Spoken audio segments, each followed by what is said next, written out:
Hello dear learners, ಈ ವಿಡಿಯೋದಲ್ಲಿ ನಾವು ವಿಲಿಯಂ ವರ್ಡ್ಸ್ವರ್ತ್ ಅವರು ಬರೆದಿರ್ತಕ್ಕಂತಹ ತುಂಬಾ ಬ್ಯೂಟಿಫುಲ್ ಪೋಯಂಗಳಲ್ಲಿ ಒಂದಾಗಿರ್ತಕ್ಕಂತಹ ಅಪಾನ್ ವೆಸ್ಟ್ ಮಿನಿಸ್ಟರ್ ಬ್ರಿಡ್ಜ್ ಅಂತಕ್ಕಂತಹ ಪೋಯಂ ಅನ್ನ ಡಿಸ್ಕಷನ್ ಮಾಡ್ತಾ ಇದ್ದೇವೆ. ವಿಲಿಯಂ ವರ್ಡ್ಸ್ವರ್ತ್ ಈ ಒಂದು ಹೆಸರನ್ನ ಕೇಳಿದ ತಕ್ಷಣನೇ ನಮಗೆ ನೆನಪು ಬರತಕ್ಕಂಥದ್ದು ಏನಪ್ಪಾ ಅಂದ್ರೆ ಇವರೊಬ್ಬ ನೇಚರ್ ಪೋಯೆಟ್ ಅಥವಾ ಪ್ರಕೃತಿಯನ್ನು ಆರಾಧಿಸ್ತಕ್ಕಂತಹ ಒಬ್ಬ ಕವಿ ಅಂತೇಳಿ ನಮ್ಗೆಲ್ಲರಿಗೂ ತಿಳಿದಿರ್ತಕ್ಕಂಥದ್ದೇ. ಸೊ ಈ ಪ್ರಸ್ತುತ ಪೋಯಮ್ ಅಲ್ಲೂ ಸಹ ಅಷ್ಟೇನೆ ತುಂಬಾ ಬ್ಯೂಟಿಫುಲ್ ಆಗಿರ್ತಕ್ಕಂತಹ ಒಂದು ಸೀನರಿಯನ್ನ ಕುರಿತು ಅವರು ಹೇಳ್ತಾ ಇದ್ದಾರೆ. ಅವರು ವೆಸ್ಟ್ ಮಿನಿಸ್ಟರ್ ಬ್ರಿಡ್ಜ್ ಏನು ಲಂಡನ್ ಒಂದು ಪಟ್ಟಣದ ಹತ್ತಿರದಲ್ಲಿ ಹರಿತಕ್ಕಂತಹ ನದಿಯ ಮೇಲೆ ಕಟ್ಟಲಾಗಿದೆನೋ ಅಂತಹ ಬ್ರಿಡ್ಜ್ ಮೇಲೆ ನಿಂತುಕೊಂಡು ಸುತ್ತಮುತ್ತಲೂ ಇರತಕ್ಕಂತಹ ಪ್ರಕೃತಿಯನ್ನ ಗಮನಿಸಿ ಅದರ ಒಂದು ಬ್ಯೂಟಿಯನ್ನ ಈ ಒಂದು ಪೋಯಮ್ ಅಲ್ಲಿ ಡಿಸ್ಕಷನ್ ಮಾಡ್ತಾ ಇದ್ದಾರೆ. ಆ ನದಿ ಯಾವ್ದಪ್ಪ ಅಂದ್ರೆ ಥೇಮ್ಸ್ ಅಂತಕ್ಕಂತಹ ನದಿ.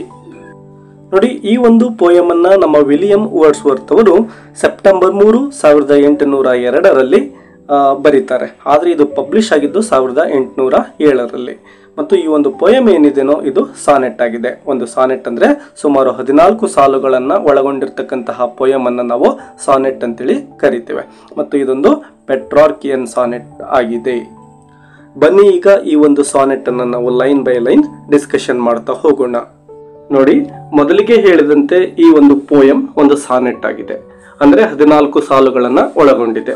ಇಲ್ಲಿ ಸ್ಕ್ರೀನ್ ಮೇಲೆ ಕಾಣಿಸ್ತಕ್ಕಂತಹ 8 ಲೈನ್ಸ್ ಗಳೇನಿದಾವೋ ಇವುಗಳನ್ನ ಆಕ್ಟಿವ್ ಅಂತೇಳಿ ಕರೀತಾರೆ, ಅಂದ್ರೆ 8 ಸಾಲುಗಳು ಅಂತೇಳಿ.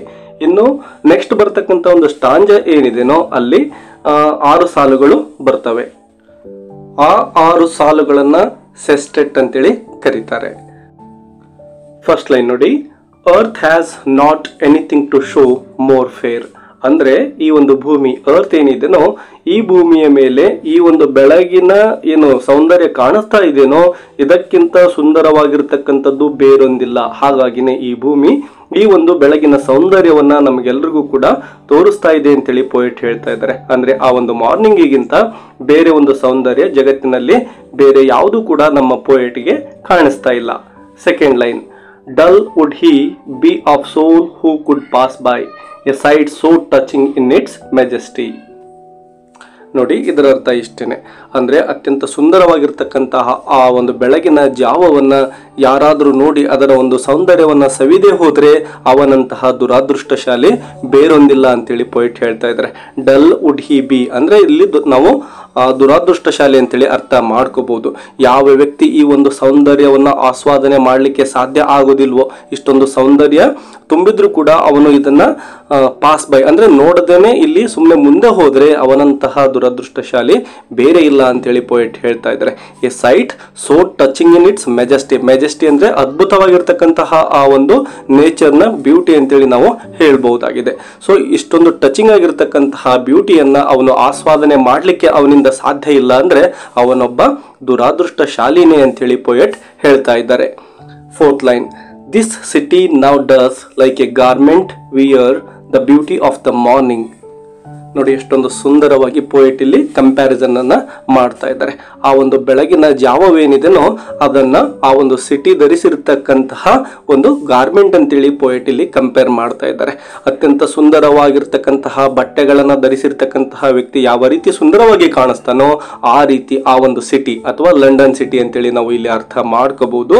ಆ ಲಂಡನ್ ಸಿಟಿ ಹೊಸದಾಗಿರ್ತಕ್ಕಂತಹ ಒಂದು ಗಾರ್ಮೆಂಟ್ ಅನ್ನ ಅಥವಾ ಉಡುಪನ್ನ ಧರಿಸಿದೆ, ತುಂಬಾ ಅದ್ಭುತವಾಗಿ the beauty of the morning ಅಂದ್ರೆ ಆ ಒಂದು ಬೆಳಗಿನ ಬ್ಯೂಟಿಯನ್ನ ಅದು ಧರಿಸಿ ನಿಂತಿದೆ ಆ ಸಿಟಿ ಅಂತೇಳಿ ಪೋಯೆಟ್ ಇಲ್ಲಿ ಕಂಪ್ಯಾರಿಸನ್ ಅನ್ನ ಮಾಡ್ತಾ ಇದ್ದಾರೆ. Next, silent bare ships towers domes theatres and temples lie open unto the fields and to the sky. ನೋಡಿ, ಆ ಸಿಟಿ ತುಂಬಾನೇ ಸೈಲೆಂಟ್ ಆಗಿರ್ತಕ್ಕಂಥದ್ದನ್ನ ಪೋಯೆಟ್ ಹೇಳ್ತಾ ಇದ್ದಾರೆ. ಅಂದ್ರೆ ಅದೊಂದು ಮಾರ್ನಿಂಗ್ ಟೈಮ್ ಆಗಿದ್ರಿಂದ ಯಾವುದೇ ಒಂದು ಅಲ್ಲಿ ಗದ್ದಲಗಳು ಕಾಣಿಸ್ತಾ ಇಲ್ಲ. ಎಲ್ಲ ವ್ಯಕ್ತಿಗಳು ಕೂಡ ಇನ್ನು ಮೇ ಬಿ ಮಲಗಿರಬೇಕು. ಅದರ ಜೊತೆಗೆ ಯಾವುದೇ ಒಂದು ವೆಹಿಕಲ್ಸ್ ಸೌಂಡ್ ಕೂಡ ಅಲ್ಲಿಲ್ಲ, ಯಾವುದೇ ಒಂದು ಫ್ಯಾಕ್ಟರಿಗಳು ಕೂಡ ಇನ್ನು ಆರಂಭವಾಗಿಲ್ಲ. ಹಾಗಾಗಿ ಸುತ್ತಲೂ ಕೂಡ ತುಂಬಾ ಸೈಲೆಂಟ್ ಆಗಿರ್ತಕ್ಕಂತಹ ಅಥವಾ ಪ್ರಶಾಂತವಾಗಿರ್ತಕ್ಕಂತಹ ಒಂದು ವಾತಾವರಣ ಅಲ್ಲೆಲ್ಲ ಆವರಿಸಿತ್ತು. ಬೇರ್ ಅಂದ್ರೆ ಬರಿದಾಗಿರ್ತಕ್ಕಂಥದ್ದು, ಅಂದ್ರೆ ಆ ಒಂದು ಸಿಟಿ ಇಲ್ಲಿ ರಸ್ತೆಗಳೇನಿದ್ವೋ ಆ ರಸ್ತೆಗಳಲ್ಲಿ ಯಾರು ಕೂಡ ಸಂಚಾರವನ್ನ ಮಾಡ್ತಾ ಇಲ್ಲ, ಯಾವುದೇ ವೆಹಿಕಲ್ಸ್ ಕೂಡ ಅಲ್ಲಿ ಹೋಗ್ತಾ ಇಲ್ಲ. ಹಾಗಾಗಿ ಅವು ಖಾಲಿಯಾಗಿ ಕಾಣಿಸ್ತಾ ಇದ್ವು. ಅದೇ ಕಾರಣದಿಂದಾಗಿನೇ ಆ ಸಿಟಿ ತುಂಬಾನೇ ಸೈಲೆಂಟ್ ಆಗಿ ಇತ್ತು. Ships, towers, domes, theatres and temples lie open unto the fields ಅಂತೇಳಿ ಪೋಯಿಟ್ ಹೇಳ್ತಾ ಇದ್ದಾರೆ. ಅಂದ್ರೆ ಮನುಷ್ಯನಿಂದ ನಿರ್ಮಾಣ ಆಗಿರ್ತಕ್ಕಂತಹ ಕಟ್ಟಡಗಳು ಅಥವಾ ವಸ್ತುಗಳು ಏನಿದ್ದಾವೋ, ಈ ಶಿಪ್ಸ್, ಹಡಗುಗಳು, ಟವರ್ಸ್ ಅಂದ್ರೆ ಡೋಮ್ಸ್ ಮತ್ತು ಥಿಯೇಟರ್ಸ್, ಇವೆಲ್ಲ ಬಿಲ್ಡಿಂಗ್ಸ್ ಗಳಾಗಿದ್ದಾವೆ. ಟೆಂಪಲ್ಸ್ಗಳು ಇವೆಲ್ಲವೂ ಕೂಡ ನೋಡಿ ಈಗ ಬರಿದಾಗಿದ್ದಾವೆ. ಅವೆಲ್ಲವೂ ಕೂಡ ಯಾವುದೇ ವ್ಯಕ್ತಿಗಳಿಂದ ತುಂಬಿಲ್ಲ, ಈಗ ಖಾಲಿ ಹಾಗೆ ಇದಾವೆ. ಅವು ಈ ಭೂಮಿಯ ಮೇಲೆ ಹಾಗೇನೆ ಹರಡಿದಾವೆ. ಆಕಾಶದ ಎತ್ತರಕ್ಕೆ ಈ ಬಿಲ್ಡಿಂಗ್ಗಳು ಏರಲ್ಪಟ್ಟಿವೆ, ಅಂದ್ರೆ ಎತ್ತರಕ್ಕೂ ಕೂಡ ಇವು ಕಾಣಿಸ್ತಾ ಇವೆ. ಅವೆಲ್ಲ ಎಷ್ಟೇ ಎತ್ತರದಲ್ಲಿದ್ರೂ ಕೂಡ ಈಗ ಸೈಲೆಂಟ್ ಆಗಿನೇ ಇದ್ದಾವೆ. ಯಾವುದೇ ಒಂದು ಗದ್ದಲಗಳು ಅಲ್ಲಿ ಕಾಣಿಸ್ತಾ ಇಲ್ಲ. Open unto the fields and to the sky, ಅಂದ್ರೆ ಈ ಭೂಮಿಯ ಉದ್ದಗಲಕ್ಕೂ ಹರಡಿದ್ದಾವೆ. ಆಕಾಶದ ಎತ್ತರಕ್ಕೂ ಕೂಡ ಆ ಬಿಲ್ಡಿಂಗ್ಸ್ ಗಳು ಕಾಣಿಸ್ತಾ ಇದ್ದಾವೆ. ಹೇಗೆ ಇದ್ರೂ ಕೂಡ ಅಲ್ಲಿ ಯಾವುದೇ ಒಂದು ಸೌಂಡ್ ಇಲ್ಲ. ತುಂಬಾ ಸೈಲೆಂಟ್ ಆಗಿನೇ ಈ ಒಂದು ಮಾನವ ನಿರ್ಮಿತ ಏನು ಬಿಲ್ಡಿಂಗ್ಗಳಿರ್ಬೋದು ಅಥವಾ ಶಿಪ್ಸ್ ಇರ್ಬೋದು ತುಂಬಾ ಪ್ರಶಾಂತವಾಗಿದ್ದಾವೆ ಅಂತೇಳಿ ಪೋಯಿಟ್ ಹೇಳ್ತಾ ಇದ್ದಾರೆ. ಇನ್ನು ಕೊನೆಯ ಲೈನ್ ನೋಡಿ, all bright and glittering in the smokeless air. Yes, ಇವೆಲ್ಲವೂ ಕೂಡ ಈ ಒಂದು ಶಿಪ್ಸ್ ಇರ್ಬೋದು, ಟವರ್ಸ್ ಇರ್ಬೋದು, ಡೋಮ್ಸ್ ಇರ್ಬೋದು, ಥಿಯೇಟರ್ಸ್ ಇರ್ಬೋದು, ಟೆಂಪಲ್ ಇರ್ಬೋದು, ಈ ಎಲ್ಲ ವಸ್ತುಗಳು ಏನಿದಾವೋ ಇವೆಲ್ಲವೂ ಕೂಡ ಆ ಒಂದು ಬೆಳಗಿನ ಸೂರ್ಯನ ಕಿರಣಗಳು ಹೇಗೆ ಬಂಗಾರ ವರ್ಣಿತವಾಗಿರ್ತಕ್ಕಂತಹ ಕಿರಣಗಳು ಏನು ಬೀಳ್ತಾವೋ ಆ ಕಿರಣಗಳಿಂದಾಗಿ ಬ್ರೈಟ್ ಅಂದ್ರೆ ತುಂಬಾ ಬ್ರೈಟ್ ಆಗಿ ಕಾಣಿಸ್ತಾ ಇದ್ದಾವೆ. ಅದ್ರ ಜೊತೆಗೆ ಗ್ಲಿಟರಿಂಗ್, ಪಳ ಹೊಳಿತಾ ಇದ್ದಾವೆ. ನೀವು ಚಿತ್ರದಲ್ಲಿ ನೋಡ್ಬೋದು, ಅಲ್ಲಿರ್ತಕ್ಕಂತಹ ಟವರ್ಗಳಿರ್ಬೋದು, ಬ್ರಿಡ್ಜ್ ಇರ್ಬೋದು, ಎಲ್ಲ ವಸ್ತುಗಳು ಕೂಡ ಗೋಲ್ಡ್ ಕಲರ್ ಕಾಣಿಸ್ತಾ ಇದ್ದಾವೆ. ಮತ್ತು ಸ್ಮೋಕ್ಲೆಸ್ ಏರ್ ನೋಡಿ, ಯಾವುದೇ ಒಂದು ವೆಹಿಕಲ್ಸ್ ಅಲ್ಲಿ ಓಡಾಡ್ತಾ ಇಲ್ಲ ಅಂದ್ರೆ, ಯಾವುದೇ ಫ್ಯಾಕ್ಟರಿಗಳು ಕೂಡ ಅಲ್ಲಿ ಕೆಲಸವನ್ನ ಇನ್ನೂ ಆರಂಭಿಸಿಲ್ಲ ಅಂದ್ರೆ ಅದರ ಅರ್ಥ ಅಲ್ಲೆಲ್ಲೂ ಕೂಡ ಯಾವುದೇ ಒಂದು ಹೊಗೆ ಕಾಣಿಸ್ತಾ ಇಲ್ಲ. ಅಂದ್ರೆ ತುಂಬಾ ಶುದ್ಧವಾಗಿರ್ತಕ್ಕಂತಹ, ಪರಿಶುದ್ಧವಾಗಿರ್ತಕ್ಕಂತಹ ಗಾಳಿ ಅಲ್ಲಿ ಬೀಸ್ತಾ ಇದೆ. ಹೀಗಾಗಿ ಅಲ್ಲಿರ್ತಕ್ಕಂತಹ ಸುತ್ತಮುತ್ತಲ ಎಲ್ಲ ವಸ್ತುಗಳು ಮತ್ತು ನೇಚರ್ ಮತ್ತು ಆ ಸಿಟಿ ಎಲ್ಲವೂ ಕೂಡ ತುಂಬಾ ಸುಂದರವಾಗಿ, ಅದ್ಭುತವಾಗಿ ಮತ್ತು ತುಂಬಾ ಬ್ರೈಟ್ನೆಸ್ ಇಂದಾನೆ ನಮ್ಮ ಪೋಯೆಟ್ಗೆ ಆ ಒಂದು ಬ್ರಿಡ್ಜ್ ಮೇಲಿನಿಂದ ಕಾಣಿಸ್ತಾ ಇದೆ. ನೆಕ್ಸ್ಟ್ 6 ಲೈನ್ಸ್ ಗಳನ್ನ ನೋಡೋಣ.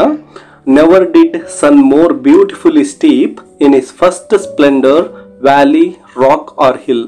ಎಸ್ ನೋಡಿ, ಸೂರ್ಯ ಪ್ರತಿನಿತ್ಯವೂ ಕೂಡ ಸುಂದರವಾಗಿರ್ತಕ್ಕಂತಹ ಕಿರಣಗಳನ್ನ ಬಿಡ್ತಾನೆ. ಆದ್ರೆ ಇಂದಿನ ದಿನ ಮಾತ್ರ ತುಂಬಾ ಬ್ಯೂಟಿಫುಲಿ ಸ್ಟೀಪ್ ಅಂದ್ರೆ ಎಲ್ಲಾ ದಿನಗಳಿಗಿಂತ ಅತ್ಯಂತ ಸುಂದರವಾಗಿರ್ತಕ್ಕಂತಹ ಕಿರಣಗಳನ್ನ ಇಂದು ಅವನು ಈ ಒಂದು ವ್ಯಾಲಿ ಅಂದ್ರೆ ಕಣಿವೆಗಳು ಅಂತೇಳಿ, ರಾಕ್ ಅಂದ್ರೆ ನಾವು ಇಲ್ಲಿ ಹಿಲ್ಸ್ ಗಳು ಅಥವಾ ಬೆಟ್ಟ ಗುಡ್ಡಗಳಲ್ಲಿ ಇರ್ತಕ್ಕಂತಹ ಕಲ್ಲುಗಳು, ಇವುಗಳ ಮೇಲೆ ಅಂತಹ ಅದ್ಭುತ ಕಿರಣಗಳನ್ನ ಇವತ್ತೇ ಫಸ್ಟ್ ಟೈಮ್ ಅವನು ಹೊರಡಿಸ್ತಾ ಇದ್ದಾನೆ ಅಥವಾ ಬೀಳಿಸ್ತಾ ಇದ್ದಾನೆ ಅಂತೇಳಿ ಪೋಯೆಟ್ ಹೇಳ್ತಾ ಇದ್ದಾರೆ. ಇದರ ಅರ್ಥ ಇಷ್ಟೇನೆ, ಪ್ರತಿನಿತ್ಯವೂ ಕೂಡ ಸೂರ್ಯ ಕಿರಣಗಳನ್ನ ಬಿಡ್ತಾನೆ. ಆದ್ರೆ ನಮ್ಮ ಕವಿ ಇಷ್ಟೊಂದು ಕ್ಲೋಸ್ ಆಗಿ ಆ ಒಂದು ನೇಚರ್ ಅನ್ನ ಅಬ್ಸರ್ವ್ ಮಾಡಿರ್ಲಿಲ್ಲ. ಇವತ್ತು ಮಾತ್ರ ತುಂಬಾ ಕ್ಲೋಸ್ ಆಗಿನೇ ಆ ಒಂದು ಸೌಂದರ್ಯವನ್ನ ಅವರು ಸವಿತಾ ಇದ್ದಾರೆ. ಹಾಗಾಗಿನೇ ಈ ಹಿಂದೆ ಯಾವತ್ತೂ ಕೂಡ ಸೂರ್ಯ ಇಷ್ಟೊಂದು ಬ್ಯೂಟಿಫುಲ್ ಆಗಿರ್ತಕ್ಕಂತಹ ಅಥವಾ ಸ್ಟೀಪ್ ಅಂದ್ರೆ ತುಂಬಾ ಆಳವಾಗಿರ್ತಕ್ಕಂತಹ ಕಿರಣಗಳನ್ನ ಹೊರಡಿಸಿಯೇ ಇಲ್ಲ ಅಂತೇಳಿ ಪೋಯೆಟ್ ಹೇಳ್ತಾ ಇದ್ದಾರೆ.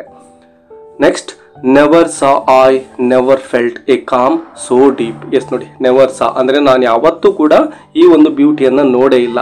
ನೆವರ್ ಫೆಲ್ಟ್ ಈ ರೀತಿಯಾಗಿರ್ತಕ್ಕಂತಹ ಬ್ಯೂಟಿಯನ್ನ ನಾನು ಯಾವತ್ತೂ ಕೂಡ ಅನುಭವಿಸೇ ಇಲ್ಲ. ಎ ಕಾಮ್ ಸೋ ಡೀಪ್ ಅಂದ್ರೆ ತುಂಬಾ ಪ್ರಶಾಂತವಾಗಿರ್ತಕ್ಕಂತಹ ವಾತಾವರಣ ಅಲ್ಲಿ ಇದೆ. ಹಾಗಾಗಿನೇ ಇದು ಅದ್ಭುತವಾಗಿರ್ತಕ್ಕಂತಹ ಮಾರ್ನಿಂಗ್ ಅಂತೇಳಿ ಪೋಯೆಟ್ ಹೇಳ್ತಾ ಇದ್ದಾರೆ. Next line, the river glideth at his own sweet will. Yes ನೋಡಿ, ಮೊದಲಿಗೆ ಹೇಳಿದ ಹಾಗೆ ಆ ಒಂದು ಥೇಮ್ಸ್ ರಿವರ್ ಏನು ಅಲ್ಲಿ ಹರಿತಾ ಇತ್ತೋ ಅದು ತನ್ನ ಪಾಡಿಗೆ ಓನ್ ಸ್ವೀಟ್ ವಿಲ್ ಅಂದ್ರೆ ತನ್ನ ಇಚ್ಛೆಗೆ ಬಂದ ಹಾಗೆ ಗ್ಲೈಡೆತ್ ಅಂದ್ರೆ ಮುಂದೆ ಹರಿಯೋದು ಅಂತೇಳಿ, ನಿಧಾನಕ್ಕೆ ತನ್ನ ಇಷ್ಟ ಬಂದಂತೆ ಪ್ರಶಾಂತವಾಗಿನೇ ಆ ಒಂದು ಥೇಮ್ಸ್ ನದಿ ಮುಂದೆ ಸಾಗ್ತಾ ಇದೆ ಅಂತೇಳಿ ಪೋಯೆಟ್ ಹೇಳ್ತಾ ಇದ್ದಾರೆ. ನೆಕ್ಸ್ಟ್ ಲೈನ್ ನೋಡಿ, dear God the very houses seem asleep. ಅಂದ್ರೆ ಅದು ಮಾರ್ನಿಂಗ್ ಟೈಮ್ ಆಗಿರೋದ್ರಿಂದ ಇನ್ನು ಜನಗಳು ತಮ್ಮ ನಿದ್ರೆಯಿಂದ ಎದ್ದಿಲ್ಲ. ಹೌಸಸ್ ಸೀಮ್ ಅಸ್ಲೀಪ್ ಅಂದ್ರೆ ಮನೆಗಳು ಇನ್ನು ಮಲಗಿರೋ ರೀತಿಯಲ್ಲಿ ಕಾಣಿಸ್ತಾ ಇದ್ದೇವೆ ಅಂತೇಳಿ ಪೋಯೆಟ್ ಹೇಳ್ತಾ ಇದ್ದಾರೆ.